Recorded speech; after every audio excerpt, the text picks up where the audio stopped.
indirimbo yiswe Maladie d'amour. Hari umuntu wayikiniyemo birambabaza, niyo mpamvu uje kuyibaha mu kinyarwanda. Nitwa Kai Proctor. Indirimbo nk'izo ukamfollowinga ugakora na subscribe, ubundi nkazigwa muri video ikurikira. Iriruka indwara y'urukundo mu mitima y'abana guhera ku myaka 7 kugeza ku myaka 70. iraririmba ikaririmbira mu migezi, kandi ikaza igatera abantu ibibazo mu buriri.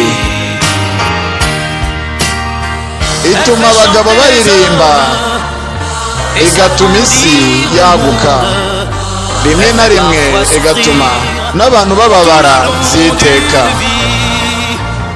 Ituma abagore barira, igatuma batabariza bakavugiriza induru mu bicucucucu. Ariko ikibabaza gusa nuko nta muntu n'umwe wayivura. Iriruka indwara y'urukundo mu mitima y'abana guhera ku myaka 7 kugeza ku myaka 70. Iraririmba ikaririmbira mu migezi yijimye, kandi ikihuriza mu buriri, haba abantu bafite imisatsi y'umweru cyangwa iy'imikara. Itungura abakobwa b'abanyeshuri bicaye ku ntebe z'ishuri, kandi n'abarimu bigisha icyongereza nabo ugasanga yabafashe. Ikubita hasi imihanda, kandi ikaguruka nk'impumuro, ku buryo nta muntu n'umwe wakwibagirwa iyo mpumuro. Iriruka indwara y'urukundo mu mitima y'abana guhera ku myaka 7 kugeza ku myaka 70. Iraririmba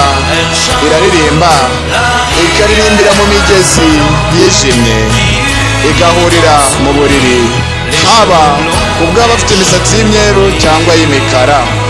Nitwa Kai Proctor. Iriruka indwara y'urukundo mu mitima y'abana guhera ku myaka 7 kugeza ku myaka 70.